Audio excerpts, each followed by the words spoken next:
Hi guys, today let's talk about how it is crucial for men to know about a woman's past if they want to be in a long-term relationship with them.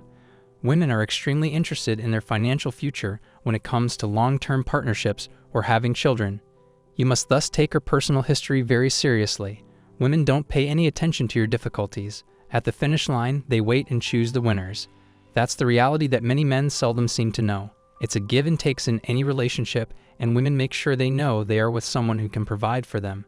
Similarly, men need to know what her past was like, how many men she dated, did she cheat, or is she divorced, or how many guys was she in a physical relationship with.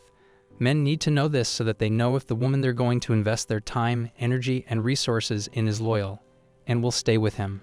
Therefore, if it's a short-term relationship, men shouldn't worry about a woman's background because it doesn't really matter. Nothing that may be significant is meant to come of this as far as you know. If it's a relationship with benefits, then who cares? However, it is crucial to understand her background if you plan to date her long-term, or more precisely, if you're seeking for a girlfriend or someone to start a family with. In reality, she is quite interested in your abilities to care for and defend yourself as a man and as a strong male role model in a family, since she is going to spend her life with you and raise children. I'll explain why you should be interested in learning about her background.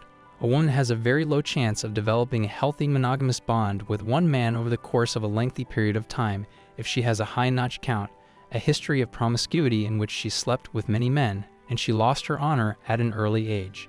Numerous studies have been done on this.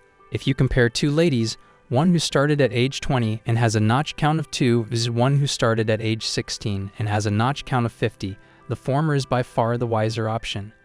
There will be a lower chance of divorce for you. Your chances of developing a strong relationship with her will be greater. At this point, some claim that men and women are the same. Usually what happens is that people ask why males can be promiscuous without consequence, but women can't. Men and women are complementary to one another's lives, which is where the freak show begins. They are not the same. They are not alike. They are extremely unlike. Men have enormous amounts of testosterone after all.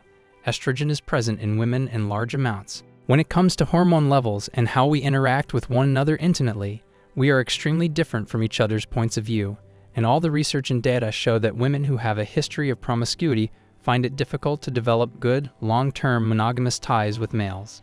If you're a woman watching this and you're hoping to meet a good guy to have a family with, don't be a garden tool and don't go tossing it about to every person who shows you some attention. That's simply the reality of the intimate market.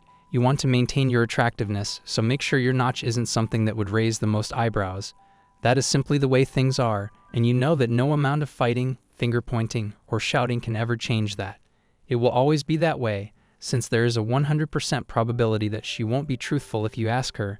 Many males ask how you calculate the count. One of two things will happen if you question a lady about her notch count. Either she will lie or she will understate it.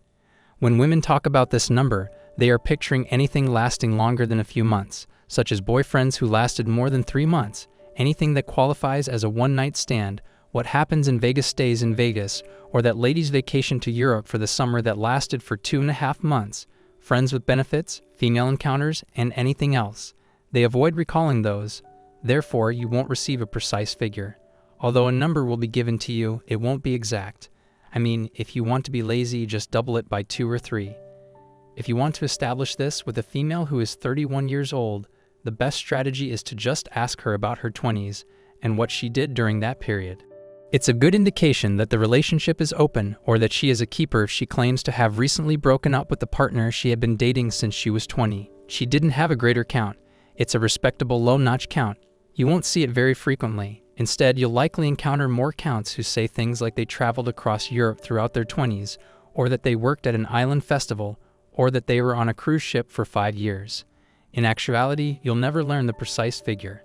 You need to be quite careful about her intimate past because when it comes to long-term partnerships or having children, you are very anxious about your financial future. If you're not, you may put yourself in a lot of trouble. So in a nutshell, get to know her past before you commit to her, guys. Otherwise, there will be a lot of regret and misery waiting for you if you end up with the wrong person. That's it for today. Until next time.